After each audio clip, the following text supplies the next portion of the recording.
National open university کے BHIC 131 course میں آج کی اس کلاس میں سبھی طلباء اور طالبات کا استقبال ہے۔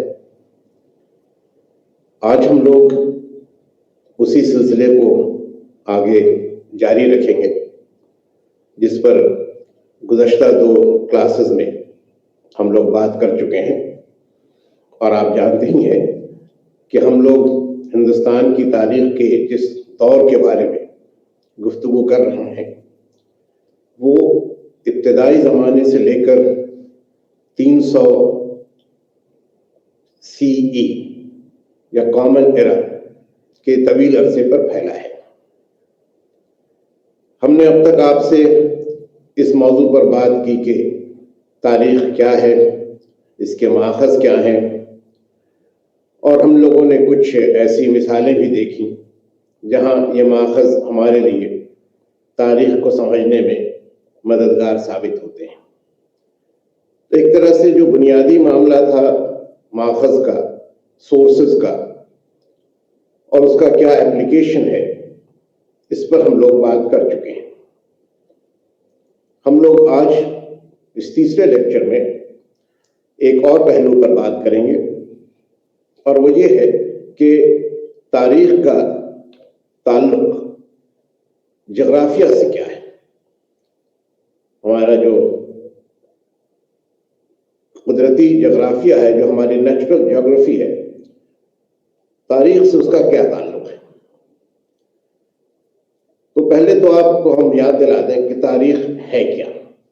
آپ جانتے ہیں کہ اس دنیا پر انسانی معاشرے نے جو ترقی کی ہے، جو اس کے تجربات رہے ہیں، انہیں کی تحریری شکل تاریخ ہے۔ جغرافیہ کیا ہے یہ بھی آپ جانتے ہیں کہ ارتھ یا دنیا کی جو بناوٹ ہے، جو اس کے فزیکل فیچرز ہیں، اس کی جو وسائل ہیں، جیسے آبادی ہے انسانوں کی، یا قدرتی وسائل ہیں، دریا ہے، پہاڑ ہیں، معدنیات ہیں، اور ان سب کا ایک عمومی اثر انسان کی تہذیب اور ارتقاء پر کیا پڑا ہے اور کیا پڑ رہا ہے، اس کے بارے میں ہم لوگ آج گفتگو کریں گے۔ تاریخ کی ترقی میں یا تاریخ کے فروغ میں جغرافیائی حالات کا یا جغرافیائی عوامل کا کیا حصہ رہا ہے، کیا اس کا رول رہا ہے جغرافیکل فیکٹرز کا ہیومن ایولیوشن میں، ہم لوگ اسی پر آج بات کریں گے۔ جغرافیہ کے سلسلے میں بھی ہم نے آپ سے کہا کہ جو زمین ہے، جو ارتھ یا دنیا ہے، اس کی جو بناوٹ ہے، اس کی جو تشکیل ہوئی ہے، اس کے سلسلے میں ہم اس میں پڑھتے ہیں، علم حاصل کرتے ہیں۔ اب یہ زمین ایک طرح کی نہیں ہے، بلکہ اس میں مختلف طرح کی زمینیں ہیں۔ کہیں پر ایسا سلسلہ ہے کہ زمین بہت زرخیز ہے، فرٹائل لینڈ ہے، کہیں ایسا ہے کہ زمین پہاڑیوں کا علاقہ ہے، ہلی ٹیرین ہے، کہیں ایسا ہے کہ اس زمین میں ندیوں کا بہاؤ ہے، rivers flu in these lands. تو زمین کی ساخت ہر جگہ ایک جیسی نہیں ہے، اور یہ جو فرق ہے، یہ فرق کس طرح انسانی آبادی کو متاثر کرتا ہے، اور اس اثر سے تاریخی ارتقاء کے پہلو کس طرح نکلتے ہیں، اسے ہم لوگ پہلے دیکھیں گے۔ دوسرے جب اس موضوع پر ہم لوگ بات کرتے ہیں تو ایک لفظ ٹوپوگرافی آپ کو ملے گا۔ ٹوپوگرافی کا معنی ہوتا ہے زمین کی جو تشکیل ہوئی ہے، جیسے مان لیجئے پہاڑی علاقے ہیں، میدانی علاقے ہیں، پٹھار یا پلیٹو ہیں، جنگل ہیں، تو یہ جو الگ الگ صورتحال ہے، یہ جو الگ الگ فزیکل فیچرز ہیں زمین کی، ان کو جب ہم پڑھتے ہیں اور ان سے اگر جغرافیہ کی ہم بات کریں تو ہم زمین کا نقشہ بناتے ہیں، کارٹوگرافی جسے کہتے ہیں. تو کارٹوگرافی میں یا دنیا کا نقشہ بنانے میں، زمین کا نقشہ بنانے میں ہمیں اس کی ٹوپوگرافی کے بارے میں جاننا پڑتا ہے، کیونکہ جو فزیکل فیچرز ہیں زمین کے، جو اس کی طبعی خصوصیات ہیں، ان کو نقشے پر دکھانے میں ہمیں ان تمام باتوں کو ملحوظ رکھنا پڑتا ہے کہ زمین کی ساخت کس جگہ پر کیسی ہے، اور یہ کہ اس کی تعمیر میں، اس زمین کے اس حصے کی تعمیر میں کس طرح کے جیولوجیکل فارمیشنز کا حصہ رہا ہے. زمین کا جو ارتقا ہوا ہے، ہماری دنیا جس طرح ایوالو کی ہے، تو جیوگرافیکل فیچرز بھی ایوالو کرتے رہے ہیں، اور ان کو سمجھنے میں ٹوپوگرافی ہمارے لیے مددگار ہے. پھر تیسری بات آ جاتی ہے رین فال یا بارش کی. جغرافیہ میں ہم بارش کے متعلق پڑھتے ہیں، بارش کیوں ہوتی ہے، کن جگہوں میں ہوتی ہے، کہاں زیادہ ہوتی ہے، کہاں کم ہوتی ہے. ان باتوں کو ہم اس لیے پڑھتے ہیں کہ پھر اس سے ہمیں انسانوں کے بارے میں، انسانی تہذیب اور انسانی معاشرہ کے ارتقاء کے بارے میں جغرافیائی عوامل کو سمجھنے میں اور ان کے اثرات کو بھی سمجھنے میں مدد ملتی ہے. آپ جانتے ہیں کہ بارش کے بغیر کھیتی کے کام میں دشواری ہوتی ہے. آپ جانتے ہیں کہ بارش اگر زیادہ ہو جائے تو سیلاب کی تباہ کاری ہوتی ہے. تو بہت سارے ایسے واقعات ہیں، بہت سارے ایسے حادثات ہیں، سانحات ہیں جو قدرتی عوامل کا نتیجہ ہے، اور اس میں بارش یا رین فال کا جو پیٹرن ہے، اس کی جو ایک صورت بنی ہوئی ہے، وہ ہمارے لیے اہمیت رکھتی ہے. چوتھی بات پر ہم لوگ دھیان دیں، آب و ہوا یا کلائمیٹ. ہم لوگ عام طور پر موسم کی بات کرتے ہیں. موسم اور کلائمیٹ یا آب و ہوا، موسم، ویدر اور کلائمیٹ، دونوں کا آپس میں بہت گہرا تعلق ہے. زمین کے کسی بھی حصے میں، کسی بھی مقام پر جو حالات ہوتے ہیں جغرافیائی، مثلا بارش ہے، درجہ حرارت ہے یا ٹمپریچر ہے، دھوپ ہے، ہوا کا دباؤ ہے، یہ ساری چیزیں اگر ایک محدود وقت کے لیے ہوں، ایک لمیٹڈ ڈیوریشن کے لیے ہوں، تو یہ اس جگہ کا موسم ہے یا ویدر ہے. لیکن یہی چیزیں، یہی خصوصیات، یعنی درجہ حرارت ہے، بارش ہے، دھوپ ہے، ہوا کا دباؤ ہے، یہ ساری خصوصیات اگر ایک لمبی مدت کے لیے تقریباً یکساں طور پر رہیں تو پھر یہ اس جگہ کی آب و ہوا یا کلائمیٹ ہو جاتی ہے. کولڈ کلائمیٹ ہو سکتی ہے، مانسون کا کلائمیٹ ہو سکتا ہے، موسم جو ہے وہ برسات کا ہو سکتا ہے، آب و ہوا برساتی ہو سکتی ہے، گرم ہو سکتی ہے. تو موسم تو بدلتا رہتا ہے، لیکن آب و ہوا میں زیادہ تبدیلی نہیں آتی، اس کا ایک اپنا پیٹرن ہے. اور اسی لیے کلائمیٹ کا یا آب و ہوا کا بھی انسانی معاشرے کی ترقی پر گہرا اثر پڑتا ہے. تو یہ بات ہمیں اچھی طرح سے سمجھنی چاہیے کہ انسان نے جو بھی ترقی اب تک کی ہے، جو کامیابی اس نے حاصل کی ہے، وہ بہت بڑی حد تک جغرافیائی حالات سے متاثر ہے. یہ وہی پس منظر ہے جس کے سلسلے میں آپ انسانی ترقی کو یا ترقی کے اس عمل کو بہتر طور پر سمجھ سکتے ہیں. جغرافیہ کی ہم لوگ جب بات کر رہے ہیں تو ایکولوجی یا ماحولیات کی بات بھی آتی ہے. ایکولوجی دراصل جو قدرتی حالات ہیں جس میں جو لائیو کمپوننٹس ہیں، یعنی جو زندہ چیزیں ہیں، انسان ہیں، جانور ہیں، پھر جو نباتات ہیں، پیڑ پودے ہیں، ان کے بیچ جو ایک توازن ہے، جو ایک بیلنس ہے، یہ کل ملا کر ہمیں ایکالوجی کے بارے میں یا ماحولیات کے بارے میں ایک جانکاری دیتا ہے، ایک انفارمیشن دیتا ہے. اور ایکولوجی یا جو ماحولیات کا سلسلہ ہے، اس سے بھی انسان کی ترقی اور کہیں کہیں اس کی زوال یا اس کے تنزل کا بھی ہمیں پتہ چلتا ہے.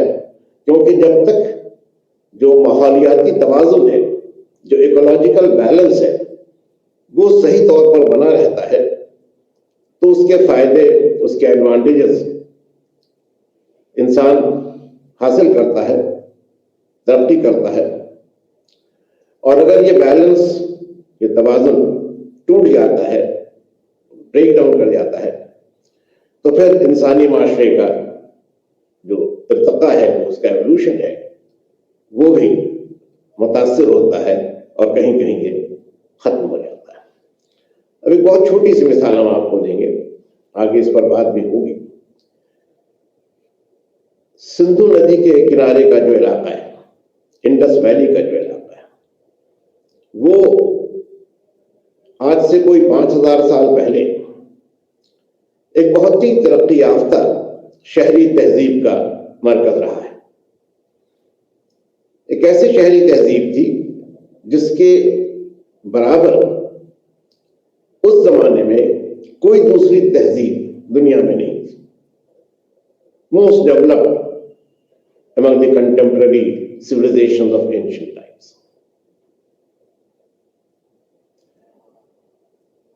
اس کی ترقی اور اس کا جو ایک دائرہ کار تھا، اس میں بہت بڑا حصہ سندھ ندی کا تھا، اس علاقے کی بارش کے پیٹرن کا تھا، وہاں کی زمین کی زرخیزی کا تھا. لیکن وقت گزرنے کے ساتھ ساتھ بارش پہ کمی ہونے لگی، زمین کی زرخیزی متاثر ہوئی، سندھ ندی کا جو کورس تھا، جو اس کے بہنے کی سمت تھی، وہ بدل گئی. اور نتیجہ یہ ہوا کہ یہ اتنی عظیم تہذیب جو تقریباً 1000 سال تک اپنے پورے شان و شوکت کے ساتھ اپنے فل گلوری میں 2500 BC یا 2500 BCE سے لے کر 1500 BCE تک بنی رہی تھی، اس کا زوال ہو گیا، جہاں سے انسانی آبادی رفتہ رفتہ ختم ہو گئی. تو یہ اس لیے ہوا کہ جو قدرتی وسائل تھے جن پر یہ تہذیب قائم تھی، ان میں کمی آئی، اور اس کمی نے اس پوری بنیاد کو متاثر کیا جس پر یہ تہذیب قائم تھی. قدرتی وسائل میں یہ کمی کیوں آئی؟ اس لیے کہ جو ماحولیاتی توازن تھا وہ بدل گیا.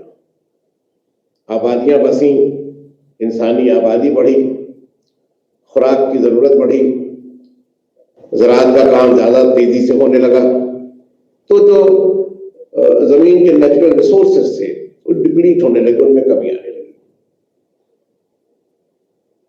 اسی طرح سے جب آبادیاں بنی، جنگلوں کی صفائی ہوئی، تو بارش کا پیٹرن بھی کم ہونے لگا. آپ جانتے ہیں کہ آج سندھ کا علاقہ ایک ڈیزرٹ ہے، ایک ریگستان ہے. موہنجو-داڑو کا جو سائٹ ہے ریگستانی علاقہ ہے، لیکن کبھی یہاں زرخیز زمین تھی، نباتات تھے. تو وقت کے ساتھ، اور ظاہر ہے کہ بہت طویل وقت ہے، فوری طور پر نہیں، لیکن وقت کے ساتھ جو ماحولیات میں تبدیلی آتی ہے وہ انسانی تہذیب کو، انسانی معاشرے کو بھی متاثر کرتی ہے. اگر یہ تبدیلی مثبت ہے تو ترقی ہوتی ہے، اگر یہ تبدیلی منفی ہے، نیگیٹو ہے، تو زوال ہوتا ہے. یہ جو قدرتی وسائل ہیں، ان کا استعمال جب انسان کرتا ہے تو وہیں پر انسان کی مہارت، اس کا ایکسپرٹیز اور ساتھ ہی ساتھ اس کا جو انٹرونشن ہے، اس کی جو مداخلت ہے قدرتی چیزوں کے ساتھ، نیچرل فینومینا کے ساتھ، جو مظاہر قدرت ہیں ان کے ساتھ انسان کی جو مداخلت ہے، جو انٹرونشن ہے، وہ بات بھی سامنے آتی ہے۔ مثال کے طور پر آپ دیکھیں گے کہ ندیوں کا بہاؤ کنٹرول کرنے کے لیے، اس پر ایک طرح سے ایک ریگولیٹ کرنے کے لیے، اس کے سلسلے کو ایک سمت میں باندھنے کے لیے انسانوں نے کوشش کی۔ ندیوں پر باندھ بنائے گئے، ڈیمز بنائے گئے۔ ہم آپ سے اس دن بات کر رہے تھے دھولاویرا کے بارے میں، اور آپ کو ہم نے بتایا تھا کہ کس طرح باندھ اور پانی کے ذخیرے، ریزروائر کا ثبوت ہمیں وہاں ملا ہے۔ تو یہ کیا تھا؟ یہ ہیومن انٹرونشن تھا، ایکولوجی میں بھی اور جیوگرافیکل فیکٹرز کے استعمال میں بھی۔ انسان اپنی ان صلاحیتوں سے، اپنے علم سے قدرتی وسائل کو اپنی مرضی کا پابند بناتا ہے، اپنی ضرورتوں کا پابند بناتا ہے، ان کو ایسی شکل دیتا ہے، ان کی ترقی کی سمت کو اس طرح طے کرتا ہے کہ اس سے معاشرے کو فائدہ ہو۔ اور یہی پھر انسان کی مہارت اور صلاحیت کا ثبوت بھی ہو جاتا ہے، اور انسان کی صلاحیت اور مہارت اس عمل کو آگے بھی بڑھاتی ہے۔ ایک چھوٹی سی مثال پھر ہم آپ کو یاد دلانا چاہیں گے۔ جس زمانے میں ہم لوگ اولڈ اسٹون ایج کی بات کر رہے تھے، مڈل اسٹون ایج کی بات کر رہے تھے، نیو اسٹون ایج کی بات کر رہے تھے، تو ہم نے آپ کو یہ بتایا تھا کہ اس زمانے میں انسان کے استعمال کے جو اوزار تھے، اور جو کہہ سکتے ہیں ہتھیار تھے، جو ٹولز تھے، جو ویپنز تھے، وہ پتھر کے بنے تھے۔ اب اولڈ اسٹون ایج میں یہ سامان پتھر کے بڑے ٹکڑوں سے بنتے تھے، ان کی سطح ہموار نہیں ہوتی تھی، اور ان کا استعمال بھی محدود طور پر ہو سکتا تھا۔ لیکن رفتہ رفتہ ایسا ہوا کہ انسان پتھر کے ان ٹکڑوں کو تھوڑے اور چھوٹے حصوں میں توڑنے میں کامیاب ہوا۔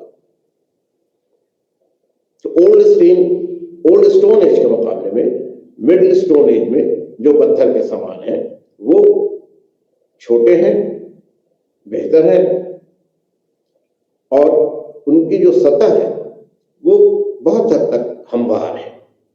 اب یہ تبدیلی کیوں ہے؟ قدرتی وسائل وہی ہیں، پتھر وہی ہے، لیکن اس پتھر کو توڑنے میں، بنانے میں، اس کو ایک نئی شکل دینے میں اس سمے کا جو انسان تھا، جو پریمیٹو مین تھا، جو ابتدائی حال میں جو انسان تھا، اس نے اپنی کچھ مہارت بنا لی تھی، کچھ اپنی ایکسپرٹیز اس نے ڈیولپ کر لی تھی، اور اسی کی مدد سے وہ پتھر کے انہی ٹکڑوں کو جن کو وہ پہلے سے جانتا تھا، استعمال میں بھی رکھتا تھا، ان کو اس نے تھوڑی بہتر شکل دے دی۔ پھر نیو اسٹون ایج کے بارے میں ہم نے آپ سے کہا تھا کہ اس وقت کے جو ہتھیار یا اوزار ہیں وہ بہت نفیس ہیں، ان کی دھار بہت تیز ہے، اور یہ صرف ہاتھ سے پھینکنے والے ہی اوزار یا ہتھیار نہیں تھے، بلکہ ان میں لکڑی کی ہینڈل یا بیچ بھی لگائی جا سکتی تھی۔ تو انسان نے اس طرح سے انہی قدرتی وسائل کو، جن کو وہ صدیوں سے استعمال کرتا آ رہا تھا، اپنی مہارت، اپنے علم، اپنے تکنیکی ترقی کے نتیجے میں بہتر سے بہتر بنایا، اور جس طرح یہ وسائل بہتر ہوتے گئے، انسانی ارتقاء کا عمل آگے بڑھتا گیا، اور انسانی ارتقاء نے پھر ان وسائل کو اور بہتر طور پر استعمال کرنے کے حالات پیدا کیے۔ تو قدرتی وسائل اور انسانی صلاحیت، یہ دونوں ایک دوسرے کے ساتھ ایک باہمی تفاعل میں، ایک انٹریکشن میں، ایک میوچل انٹریکشن میں جڑے رہے ہیں، اور یہ جو ان دونوں کے بیچ کا انٹریکشن ہے، جو تفاعل ہے، وہ انسانی ترقی کا ایک بڑا راز ہے، ایک بڑا سیکرٹ ہے، ایک بڑا سبب ہے۔ اب ہم لوگ امپیکٹ کی بات کریں۔ کہ یہ جو تعلق ہے قدرتی وسائل اور انسانی مداخلت کا، اس کا امپیکٹ کیا ہے، اس کا اثر کیا ہوتا ہے. کچھ بات ہم نے ابھی اس سلسلے میں آپ سے کی، اسی سلسلے کو تھوڑا اور آگے ہم لوگ بڑھائیں. تو یہ ایک عجیب سا کانٹرڈکشن ہے، ایک ستم ظریفی بھی ہم کہہ سکتے کہ آئرنی ہے کہ جغرافیائی وسائل کا استعمال کرنے، قدرتی وسائل کا استعمال کرنے کے بغیر انسان آگے نہیں بڑھ سکتا ہے، لیکن اگر ان کا استعمال ضرورت سے زیادہ ہو جاتا ہے تو پھر انسان کے لیے مشکلیں ہوتی ہیں. اور ایک اور مثال آپ کو ہم یہاں پر دیں. ابھی تک ہم لوگ یہ بات کر رہے تھے کہ قدرتی وسائل کو کس طرح انسان اپنی صلاحیت سے اپنے مصرف کے لیے بہتر بنا لیتا ہے. دوسری مثال اسی امپیکٹ کے بارے میں، اثرات کے بارے میں. آپ جانتے ہیں کہ انسان سب سے پہلے ہنٹنگ یا شکار کے ذریعے اور پھر فوڈ گیدرنگ یا کھانے کے لیے جو پھل تھے، جو پھول تھے، جو اور ایسی چیزیں تھیں جو انسان کھا سکتا تھا، تو ہنٹنگ اور فوڈ گیدرنگ، شکار اور خوراک کے ذخیرے کے ذریعے انسان اپنی زندگی کی ضرورتیں پورا کرتا تھا. اس میں دشواری یہ تھی کہ شکار کے لیے جو جانور تھے ان کی تعداد رفتہ رفتہ کم ہونے لگتی تھی. وہاں پر کے جو پیڑ پودے تھے ان سے جو پھول یا پھل یا اور خوراک کی اشیاء حاصل ہوتی تھیں وہ کم ہونے لگتی تھی، اور یہیں پر وہ عدم توازن، وہ امبیلنس آ جاتا تھا جہاں انسان اپنی ضرورتوں کے لیے قدرتی وسائل کا استعمال اس حد تک کرنے لگا جہاں کے ماحولیاتی توازن بدل گیا، اور تب وہاں سے انسان کو دوسری جگہ ہجرت کرنے کی یا مائگریٹ کرنے کی ضرورت ہے.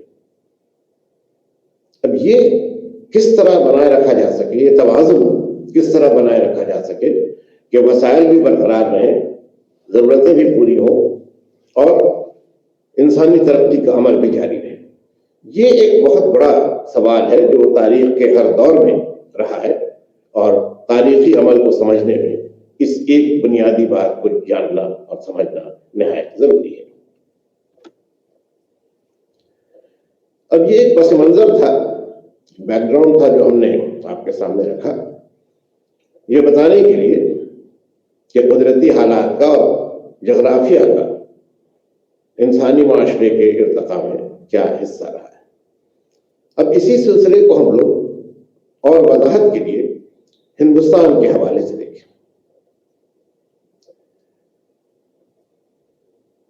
ہندوستان میں جو پوری زمین ہے، جو لینڈ ماس ہے، اس کو ہم لوگ 3 ٹوپوگرافیکل ڈویژنز میں بانٹ سکتے ہیں. یعنی زمین کی جو تشکیل ہے، اس کے جو اجزاء ہیں، ان کی بنیاد پر ہم لوگ 3 بڑے حصوں میں، جو ہندوستانی بر صغیر ہے، انڈین سب کانٹیننٹ ہے، اس کو بانٹ سکتے ہیں، اس کو تقسیم کر سکتے ہیں. سب سے پہلے تو ہمالیہ کا حصہ ہے. ہمالیہ کا جو ماؤنٹینس ٹرین ہے، یعنی جو ہمالیہ سے جڑی ہوئی پہاڑیوں کا جو سلسلہ ہے، وہ ایک بڑا علاقہ ہے، اور اس میں ایک طرف ہمالیہ ہے، دوسری طرف ایک اور سلسلہ ہے پہاڑوں کا جو ہندو کش پہاڑوں کے نام سے جانا جاتا ہے. ہندو کش ماؤنٹینز جیسا کہ آپ جانتے ہیں نارتھ ویسٹ میں ہے، ہمالیہ نارتھ میں ہے، اور ہمالیہ کا ایکسٹینشن ایسٹرن یا نارتھ ایسٹرن ایریا میں بھی ہے. اس لحاظ سے ہم لوگ ہمالیہ کی اس ترائی کو 3 چھوٹے حصوں میں بانٹ دیتے ہیں: western Himalayas, Himalayan train and eastern Himalayas. تینوں جگہ کے جغرافیائی حالات الگ الگ ہیں، اور اس پر ابھی ہم لوگ بات بھی کریں گے. دوسرا جو بڑا حصہ ہے ٹوپوگرافی کے لحاظ سے، وہ انڈس گینجیٹک پلینز ہیں. یعنی سندھ ندی سے لے کر گنگا ندی تک جو میدانی علاقہ ہے، وہ دوسرا بڑا حصہ ہے. اب یہاں مسطح زمین ہے،